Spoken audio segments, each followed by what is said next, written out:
The Splitting Hairs Podcast. Go big, go blue, go Jacks. Welcome to the Splitting Hairs Podcast, Black Friday edition, where San Diego's not a state, bison spelled with an S, and sometimes Wile E. Coyote gets it done. Gentlemen, how are we doing this day after Thanksgiving? Not as full as I thought I'd be. It was good. Oh? Yeah, Brian was saying you look skinny, so, I have to man. concur with my man on the DL here. I You're looking a little bit more like you're trying to get up to the LB. Appreciate position. y'all, man. No, I love it. You definitely know those scavengers, so I just playing. Excellent. Gentlemen, did you do anything special for Thanksgiving? What were your plans? Watching football at my uncle's house. That's about it. Oh, cried about the Bears, obviously. Naturally. It was brutal. Well, stayed home with the wife and kids, cooked a bird, ate that yesterday, came up to the in-laws here last night. So that's what we're up to. Right now, taking a break. So Scott's committed. He's doing a traveling pod today.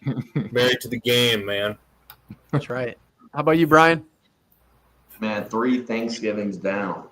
You got moms, dads, and then Casey's. So Excellent. going everywhere. Trying to get on Taylor Lewan's level. You seen he gained like 20 pounds in one day. That's right. Weighed in at like 245. Put on a solid 15. That Turkey Day 15 at least. Well, it's funny you should say that. 'Cause my teenage nephews were just doing that. We're all sitting in my in-laws' dining room. You can see into where my in-laws have their bathroom scale. They weighed in before they started eating, and then they weighed heavy, I guess, after they got done eating. They each gained like 3.5 pounds just in like a 10-minute span. Love it. Straight Scott's nice. using his outside voice today, inside. So if you hear some distortion, it's bouncing off walls and echoing in that cabin there. But we appreciate it, Scott. Thank you for making time, gentlemen. What was your favorite dish yesterday? It could be a main, it could be a side, it could be a dessert. What's your take? My uncle made jerk rib tips, actually. That was fire. And for Thanksgiving, that's kind of like that's a bold move, but it was fire, though. So like Caribbean jerk? Yeah, so that's a Black Thanksgiving for you guys. Love that.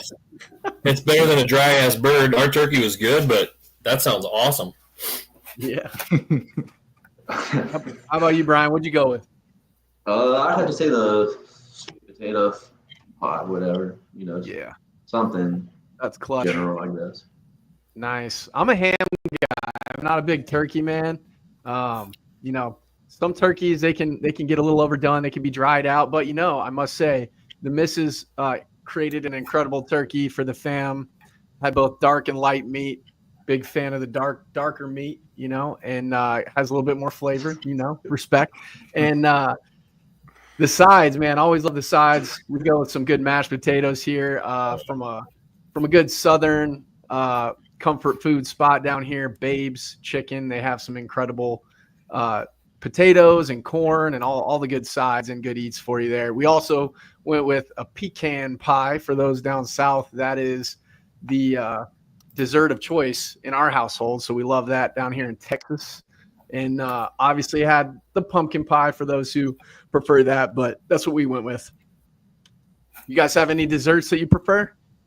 Oh, sweet potato pie for sure. Maddie Wright's sweet potato pie is unbeatable. I don't care what your grandma make, what your mama make. Maddie Wright cannot be beat when it comes to sweet potato pie. Sorry. Argue with your mom. Love it. Excellent. Well, good stuff, gentlemen. We had a great end of the season with Missouri State. Absolutely sent them out of the conference on a low note for them, high note for us as we punched our ticket. There was some controversy, as we all know, around the seeding. I'm not so sure how controversial it was from our perspective. Without being biased, I thought that we had statistically a better advantage, albeit Utah Tech backing out kind of hamstrung us in terms of scheduling. So throwing a D2 on there, last minute fill with Augie, that inhibited us from getting to that 9-win mark for FCS, which I think ultimately did us in for the 3 seed. anytime, anybody, anywhere is the cliched saying, but I think that reigns true for South Dakota State this season because defense travels. So no matter where we go or when we play, I think we like our odds as long as we're lining up those 11 on the defensive side of the ball. I would like to say, in terms of that, bringing up Utah Tech and some of these other little jabs and hints of sarcasm, we'd like to share our bring back of the grateful board or the thankful board for you here. So we'll pull that up and kind of explain to you guys what all that entails and what we're doing here with that. As I bring that up, there you go. We can all see some familiar things we've discussed throughout the year, and then also some things that historically have been fan favorites. Now, this is a little bit of mix of sarcasm plus things we are indeed grateful for overall. So a lot of this was sourced from fans as well as our internal chat that we got going with the boys here, and this is what made it. This is the final cut. Gentlemen, what are some of your favorites on here? I don't want to steal Brian's because I know he has something to say about some stuff on here. But you got to highlight yours, Stack. One of my favorites on there. Oh yeah. Grambulance. We gotta get that on a t-shirt now. That's right. So we need Grambulance. I like obviously Ghost Dig. You know what I'm saying? Like that's a big homie. Yeah. And then we also gotta go. Brian's tattoo appointments. I love that one. For those who don't know, Brian couldn't join us on one of our recent pods because he was getting inked up. So naturally, we gave him a slip. That was okay. We approved that one.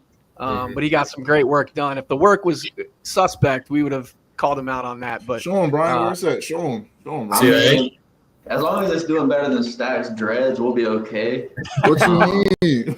Which also made an appearance on the thankful board here over here on the far right side. No, I'm just playing. I think my favorite one on the board has to be Stone's Barber.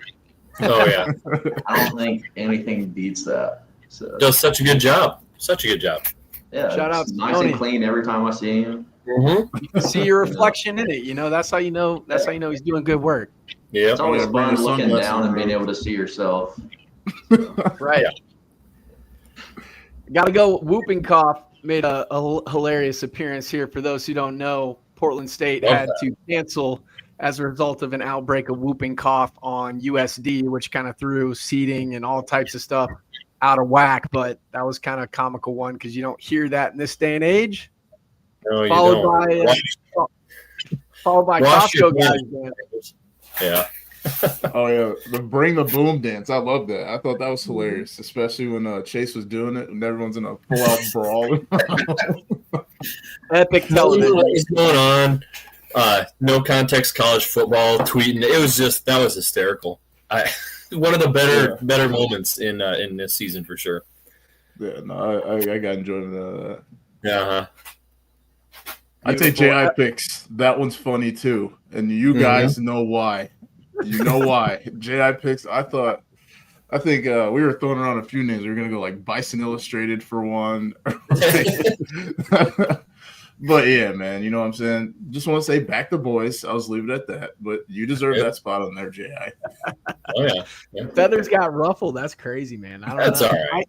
I've picked the opponent a couple times, albeit FBS situations. But the other one that was hilarious to me is Caleb Frankel because people butcher his name so much. They better recognize now with the old Buck Buchanan watch list there. He made the finalist, one of the finalists there. So shout out to him. That was excellent. Code word playoffs, always a fun one.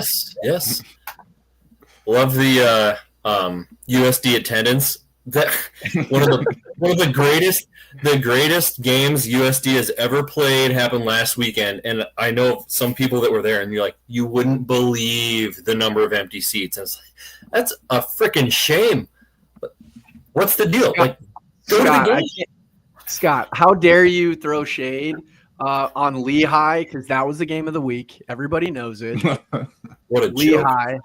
Lehigh and Lafayette. It's like one of them's like 6-5, the other one's like 8-2, or those number of games don't match up. But you know what I'm saying. And what conference are they in? Are they in the Patriot League or Pioneer League? NEC, I don't know. But They're Patriot. They're Patriot League. It doesn't really matter because the game of the week was in Vermillion last week, and I couldn't believe that game was. Did it even make it up on our board? Lafayette and Lehigh beat. Geez, should have been.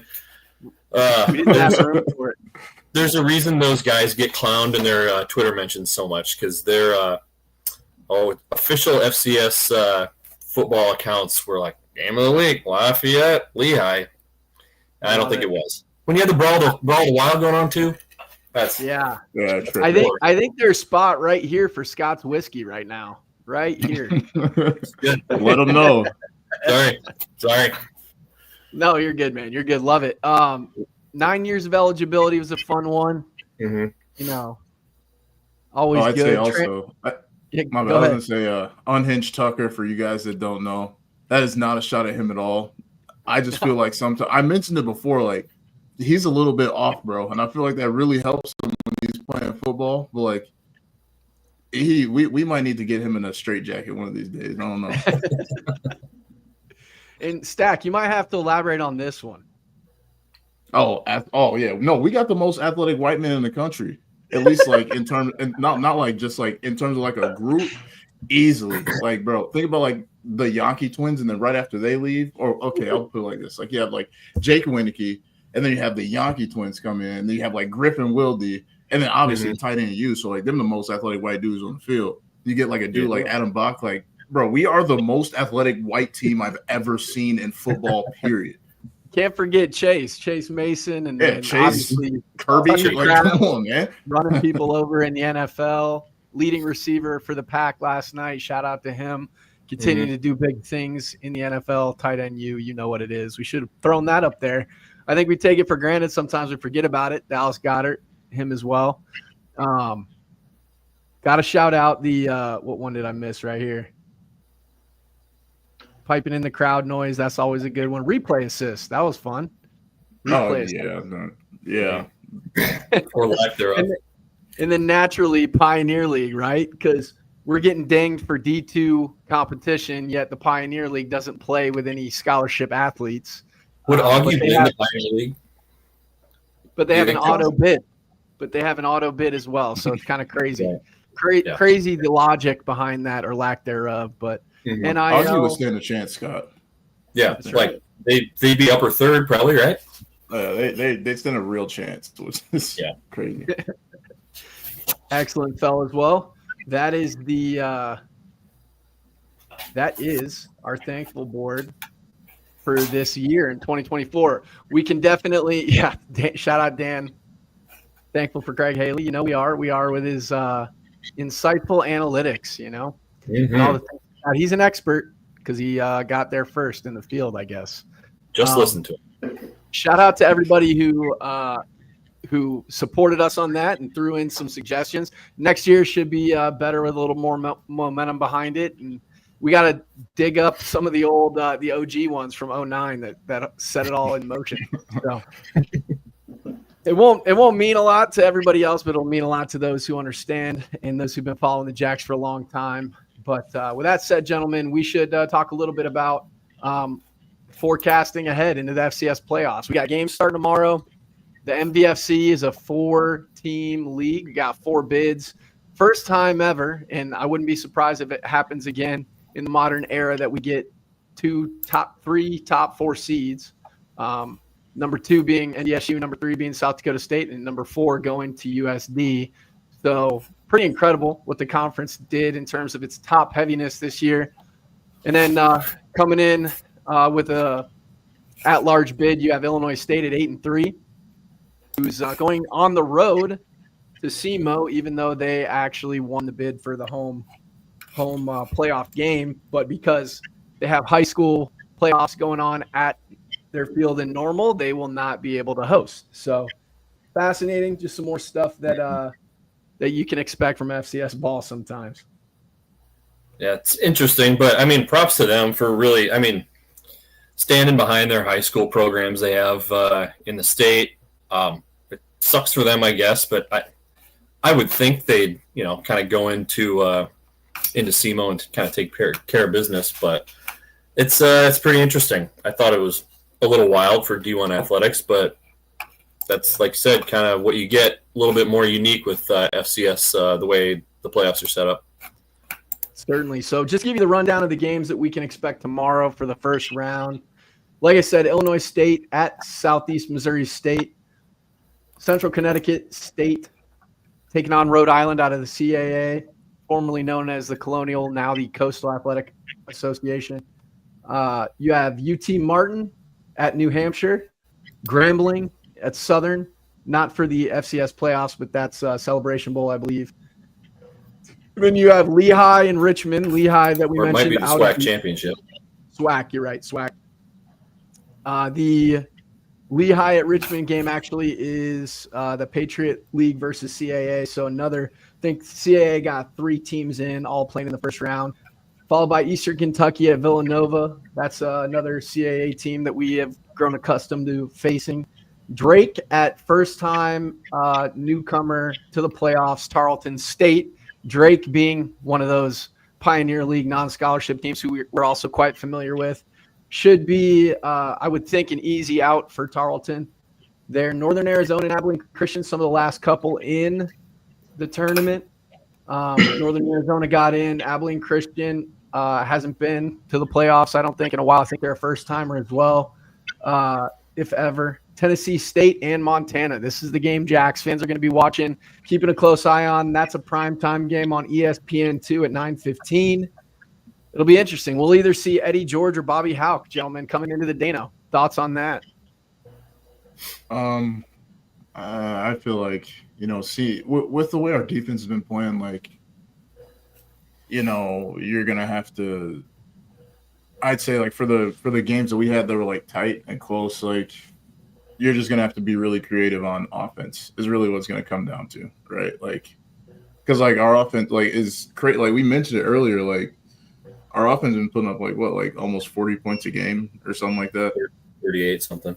Right. So they can put up points, but you're going to have to really get creative in how you can try and exploit if there is a such thing as a weakness on this defense.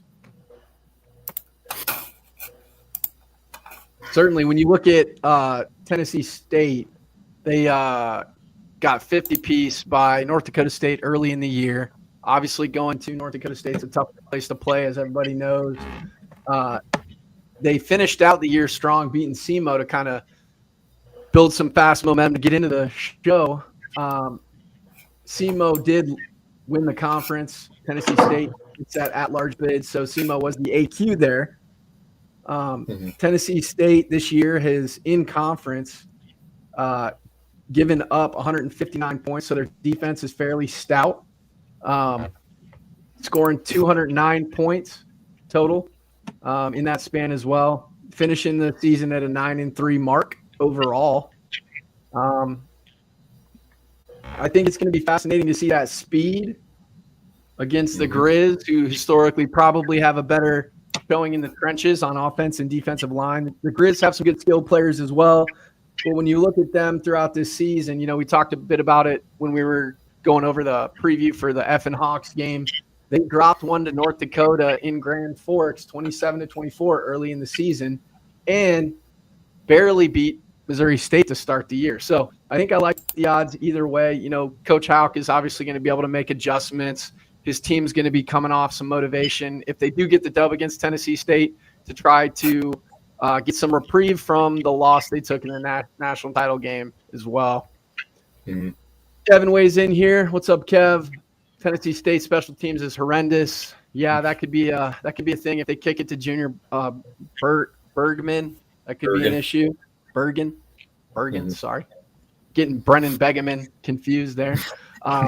Junior Bergen is he's a threat, obviously, in all special teams, punt return, kickoff return.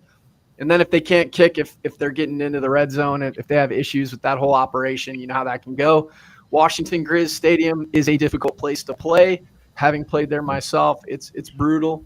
The fans are going to be engaged. They let them go out at half, leave, and come back in all nice and heated up, a la Scott on the podcast today. Yeah. A little whiskey flowing in their veins. So Yep. Gotta stay warm somehow. That's right. Right. It'll be a fun one to see. I don't really think it matters who rolls into Brookings. No.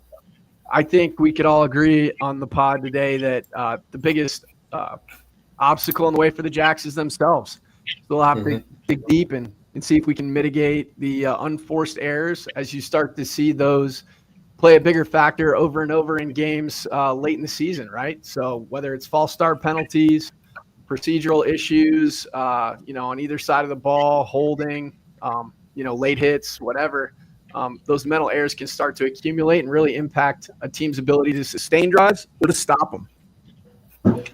Yeah, I feel like the biggest thing for the Jacks right now, in my opinion, is something it looked like they cleaned it up a little bit of the last game. It's just like kind of the way we're running the ball. You know what I mean? Like, and we hammer on it like every single week, but like really those downhill runs and like if you have to be a little bit patient, like it's not patience looking for like a cutback lane, like it's patience to, okay, this hole is open, I'm hitting it now. You know what I'm saying? I think like when you go through the playoffs, like Brian, like when you start seeing these teams from like that don't play in our conference, like they're not used to that kind of physicality when it comes to like running the football. And like even, with their D linemen, like if you're like peeking in the backfield and you're trying to like make a play, like you open that hole up, that's like, it might not be a home run, but if that's like 5-6 yards, like your defense is in trouble. Mm-hmm.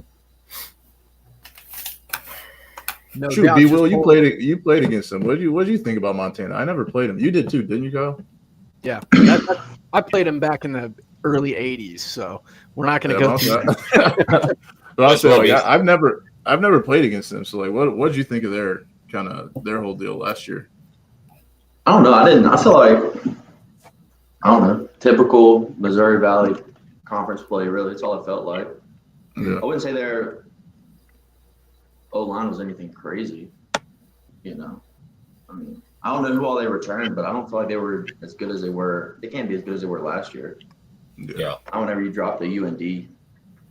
Yeah. Right. And that's not shade. That's just objective facts. You can't be losing to UND, who was like a 5-7 team this year.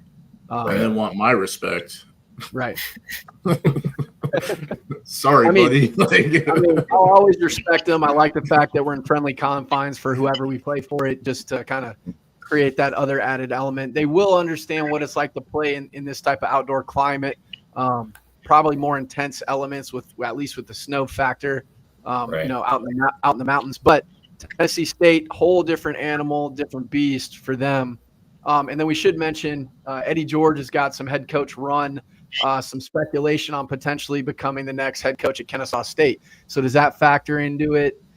That's huge. The Atlanta metropolitan area is a recruiting haven for all FBS schools. So that'd be an opportunity. I know down there at Tennessee State, he's obviously recruiting similar region already, so it lends itself well. And then obviously the name brand. Eddie George is one of the greatest running backs ever to play in NFL and at Ohio State. So just an all-around stud. Shout out to what he's been able to do with that program this year, and really bring some more notoriety to FCS schools across the board, just outside of those Power 2 conferences like the Big Sky and the Missouri Valley Football Conference.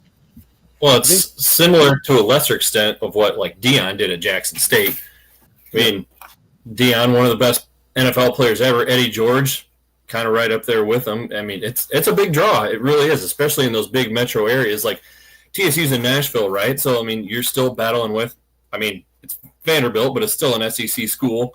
So, I mean, he'll be able to bring that with him. It's a big draw. So, Indeed. Good points. So when we look at the top 8 seeds that are going to be enjoying a nice recovery week, we got Montana State, also speculation around their head coach taking the Fresno State job potentially. Something to keep an eye on. Fresno State obviously going into the Pac-2 currently as it stands, into I think the Pac-10 again is what it'll be.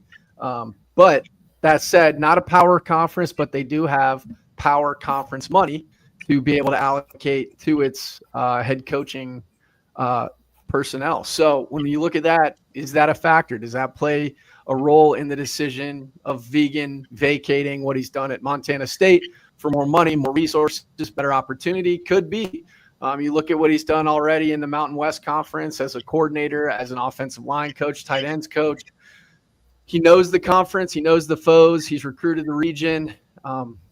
Obviously, he recruits guys from Cali currently and understands how to build trenches. So that's something to keep an eye on. We saw it, historically throughout the years. Guys have perennial playoff contenders in the FCS, and they take opportunities elsewhere. Coach Eck being one of those, going to Idaho, and then obviously you got Vegan. You had Kleiman historically taking a Power 4 opportunity with Kansas State. So these teams are going to start to cannibalize the coaching staffs of FCS programs. It's just the nature of the beast now. Mm-hmm. Montana State's that number 1 seed. NDSU, we know them. Obviously us at 3. South Dakota at 4, at 5, coming in from the Big Sky. First-year head coach out there who played as well. He's got them in prime position to make a run. UC Davis. I think, is it Coach Plow? Can't remember his name. Sorry. Shout out to UC Davis. I know Isaiah Davis is our former running backs coach. See, I'm not even drinking. I'm just that turkey hangover. You know what I'm saying? Crazy. I'm clean. So he need a nap. That's what it is. You need a nap, man. Isaiah Jackson. Sorry, Isaiah Jackson, former teammate on the defense there for UC Davis, number 5. Coming in at 6, familiar foe for us, UIW, Incarnate Word, right? Incarnate Word, we know that they can take the tops off the defense. They have amazing skill on the offensive side of the ball. Can their defense get enough stops to see them through the playoff bracket? We'll see. We'll find out. They take on the winner of that Eastern Kentucky. Their best win is Northern Arizona, right? Right. So I think Villanova or Eastern Kentucky could win that game. Certainly. Especially if it's the same Villanova team that showed up in Brookings last year. Exactly. Great point, Brian. Excellent points, because Villanova is a team that can run the ball. And then when you're in the playoffs and you try to run the ball, you get creative on how to get your backs the ball in space and use your skill well. I think you play good defense. We know the CAA historically used to look a lot like what the Missouri Valley does now. Play good defense, run the rock, possess the ball, and then get off on third down. So we'll see what happens out of that Villanova Eastern Kentucky game. Eastern's a good squad. A lot of people like Eastern to make it all the way to facing us in the quarters. So we'll see. Then you look down the bracket, you got Mercer. Don't get Mercered. Mercer is going to face the winner of Central Connecticut State, Rhode Island. I like Rhode Island to kind of make a run. A lot of people like Mercer, but I like Rhode Island to maybe kick it into gear and get into the quarters. And then NAU that we talked about is likely going to beat Abilene Christian and wind up playing North Dakota State and Fargo. So we'll see how that goes. What are we thinking here? What is our road looking like? I don't want to get too ahead of myself, but I mean, like, let's just talk about it. Let's talk about it, Brian. Like, there would be nothing more. There's nothing I'd love more than for the Jacks to go up and end Cam Miller's career in Fargo and let that Texas play song in the Fargo Dome, and they listen to it in their locker room as we're celebrating on the field. Oh boy, don't let that happen. I'm gonna have to re-download Twitter. I'm gonna make another Twitter if that happens. Scott passed off the whiskey, I see. Okay, here we go. I'm here for it. I'm here for it. Yeah, I do like our road. I think Montana's. What do we think, gentlemen? Do we think Montana's going to make it out of the game against Tennessee State? Probably. I would say so. They're going to have probably, I don't know if it'll be full tomorrow, but probably 18, 20,000 people in Wa Grizz. I don't know what the weather looks like out there, but it might be a little difficult for some Southerners to come up and play up in the mountains. I mean, they got a shot, obviously, but I really do. I think I see the Grizz coming out of that one, and then we'll bring them to Brookings, which I don't think they've played in Brookings since like the 70s or something like that. I saw. So be a nice welcome back. I think next week to play a national championship rematch in the friendly confines of Dana J. Dykehouse Stadium. I take Montana to win only because just because like it's hard to win up there. You know what I'm saying? Like they play great football like at their home stadiums. I'd say the same thing with Montana State, which is why I think they're going to be in the national championship just because like that play. There's nothing else to do there. Kind of like Brookings, there's nothing else to do there. Yeah. Like so, everyone's at the game, everyone's rowdy, and those dudes play with a different kind of intensity. I don't know, man. Have you been to Bozeman? Bozeman's a tourist town. It's I hate Bozeman. Yeah, I've been there. I think their fans don't care for you either, Stack. I think one of the most epic pictures I've ever seen is you getting sent off in a very disrespectful. Oh, that was you? Yes, bro. It was me and Crockett. Honestly, that's one of the most epic pictures, though. I gotta say, I gotta give their fans a little bit of credit on that. Just like telling you you're number one as you leave the field, you're number one. So it was excellent. I think Kevin makes a good point, though. Stack, you not being on Twitter is letting Stone off the hook easy. Being able to run his mouth. I just let that midget talk, man. You feel me? Like it really don't matter. Like, what am I gonna argue with a bald midget on Twitter? I love it, man. Well, I do think it'll be interesting just to see kind of the way the game plays out. Obviously, there's been some tension in the ranks with the quarterback at Montana getting in the face of Bobby Houck and vice versa, and them playing it off like they're buddies and they're just trying to compete. But it's never a good look. Never a good look. Yeah, that would never happen. Never. That doesn't happen. And so I think it'll just be fascinating to see how it plays out. Shout out to the winner of that game because it's going to be fun. Not having seen Montana ever travel into Dana J in obviously modern history, so it'll be fun to watch that play out because we've been out there quite a few times. I don't know if that's a function of them ducking us. I would think it would be because we've been out there for non-conference regular season and we've been out there for playoffs. They've never come to our confines, so it'll be fascinating. I think I wouldn't sleep Stack on USD. Their defense looks really solid. I don't like giving them credit at all just because they're extremely annoying. But at the same time, you got to call a spade, and their defense looks really solid. I would say their defense is number 2 in the nation behind us, and I think that they'll be able to put some clamps down on Montana State late in the playoff run. I'd say I'm biased for sure, but they have some great D-line play. From both of their DNs. Like I think they're playing great football. So, I mean, and I think that's where Missouri Valley Conference teams kind of hold the edge in a lot of these matchups, and that's why Montana and Montana State will do good against us because they usually have like fairly solid O-line play. But I think like when you got defensive linemen like that rolling in there, like, and with Montana, because Montana State had a lot of their O-line transferred last year, didn't they? Almost all of them, I think, all but one. No, one went to Baylor, I think. Yeah. So like, it's probably the best D-line they see this year. So I'll be interested to see like what that matchup looks like. That Grace, McKees Grace is a freak. He's so good. It'd be, I mean, not to plant the seed of doubt anywhere, but it would maybe be a little surprising if he's there for the rest of his college career. He is absolutely. He is good. He's one of the best defensive linemen I've seen so far this year. Certainly the best in FCS, in my opinion. And then I think he's going to have. So when we put on the thankful board the transfer portal, it's for guys like him. It's not for these guys who think they should be getting reps, who don't want to put in the work. Like Stack, what did you say last time? It's for guys like Tucker Kraft. So Kraft can go to Bama and not because like man, I should be playing more than just like special teams. Like, no, bro, that's what spring ball's for. It's not what the transfer portal's for.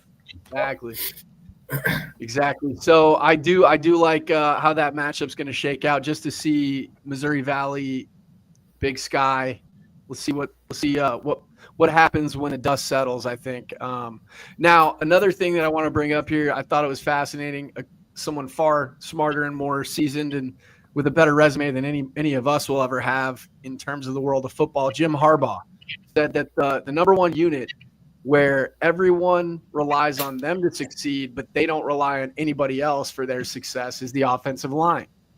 Now, this year, I would say that at times our offensive line has played lights out, and at times they've left much to be desired. And I think that how they play will dictate pretty much the run that we're able to make this year. Whether or not we can establish the run, protect the passer internally, I think we've done a decent job at the tackle positions. But internally, if we can prevent any type of dent or pressure, I think Mark can do what he can to diagnose defenses, maybe get past the one side of the field read and be more than that RPO style, RPO-esque quarterback when we need him to be. So thoughts? Yeah, I'd agree. I'd say that was one thing that, in our only FCS loss just this year, I think that was something that really kind of bothered us a little bit, like his, like those stunts moving across the middle, like Brian there running like what looked like bark kind of with like Eli Mostert.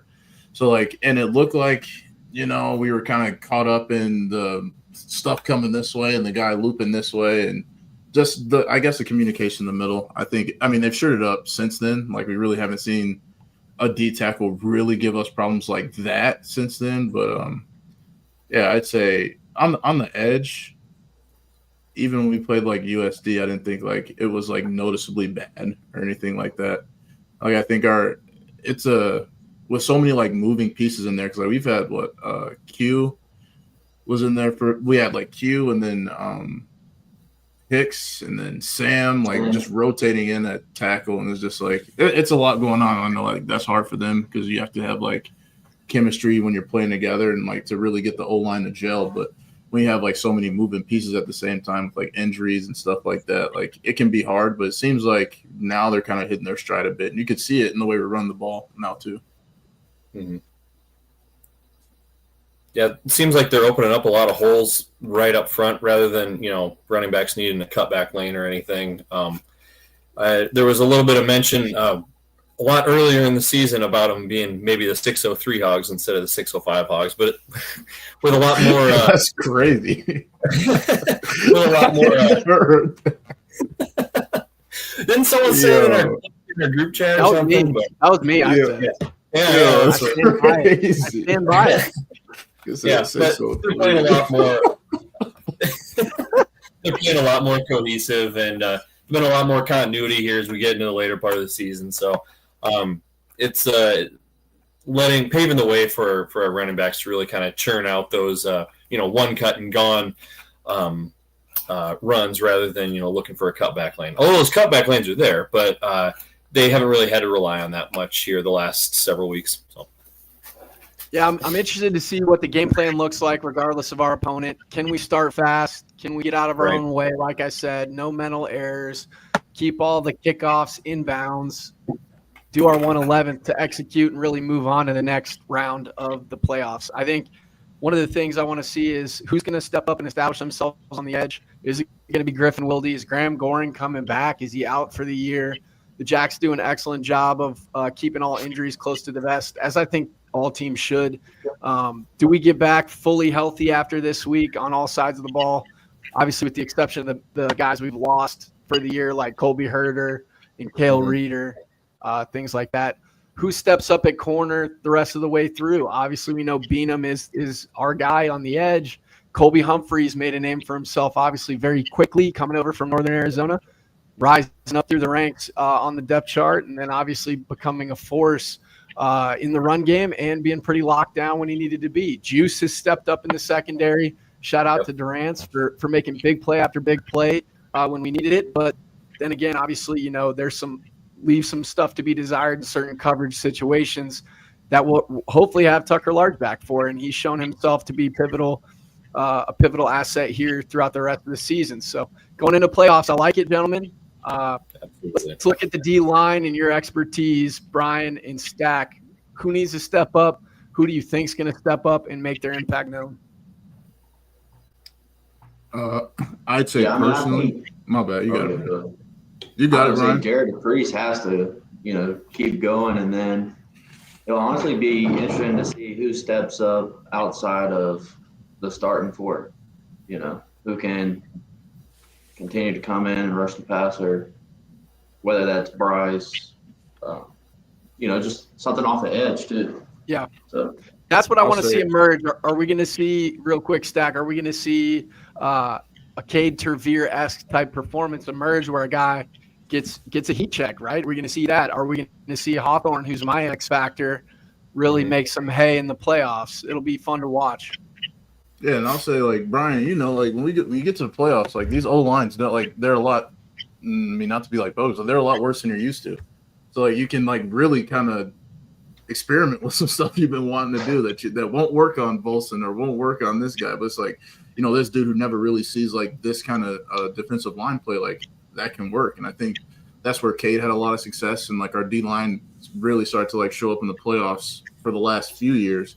Because like you're catching guys that just aren't used to seeing this caliber of defensive lineman, and I'd say the person we need to step up the most, I'd say, would be our number 4 D tackle, whoever that is at that point, whether it's Logan or Wolfkill, but like whoever that 4th guy is, like needs to like be the dude, right? Because with I think with the way Bryce has been pass rushing, the way Jared and Balloon have been playing recently, like they're all playing great football. And I think Logan's playing good football too.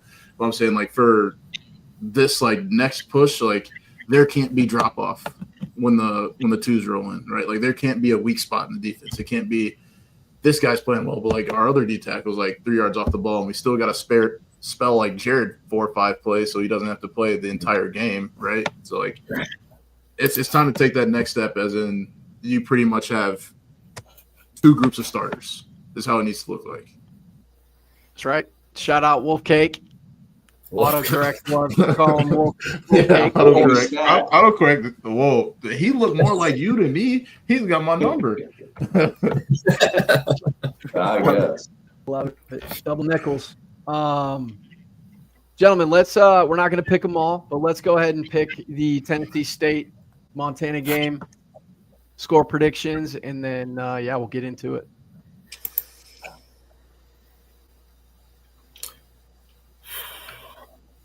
I'm going Tennessee State. Ooh. What do we got? Score, what do we like? I want to say it's going to be like 28-24. Okay. I just don't think Montana's been in a bunch of shootouts. Struggle with UND. It's never going to let them live that down. Best wins Northern Arizona. Yeah. I just think they have a lot to prove. I mean, quarterback's getting in the coach's face. What's the culture like? I think we see Tennessee State. Well, they paying you, Brian? He came out with all the reasons. They paying you, gang? He's making me rethink my decision. I'll still go Montana, though. I'll go Montana like 28-14. Trench play. See how far that gets them. Yeah. I had kind of similar to they'll be in their element. I think Montana 31-17. I was going to go 31-17, Scott, but after hearing their special teams are more suspect than I thought, I'm going to go 31-14 Montana. I just think I like the athleticism of Tennessee State. I like the momentum, having knocked SEMO off and really continuing to fight and playing well. But I do think that Washington Grizz will be a little bit too much of an atmosphere for them to overcome, despite all the main facts that Brian listed off there in terms of what's going on with the culture, what's going on with, just the shootouts they've been in. Are they going to get over the hump? Which team's going to show up? I think Montana's going to show up at least for the first round. So we'll see. It'll be fun to see the Fighting Hawks, literally Fighting Hawks, come into the Dana. Dad jokes, right? Puns, man. I'm practicing. Well, I do want to shout out our sponsor. Splitting Hairs Podcast is presented by the Wild Hair of Brookings, South Dakota. It is Friday, Blackout Friday for them. Make sure you drink responsibly, irresponsible down there. Happy hours every day from 3 to 7. All day happy hour is on Sundays, so you can go in and watch the Vikings, give you a heart attack, raise that blood pressure. All day happy hour on those Sundays and Tuesdays. $3 Wild Islands on Thursdays. Fireball Fridays, that's today. They're $3 shots. $1 tequila shots today, Friday only. $4 Double Wells Wednesdays and Fridays. Game day specials on Saturday. That doesn't include this week. Jacks aren't playing.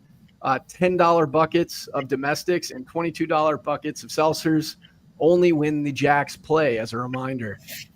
All Jacks football games are on the big screen, as well as other TVs that are in there. And then as well as when the men and women's teams are playing. So shout out to them. Thank you for being a proud sponsor of the Splitting Hairs podcast. Also want to shout out Team Utamark Insurance. Anybody looking for insurance that works with Medicare, they've got you covered.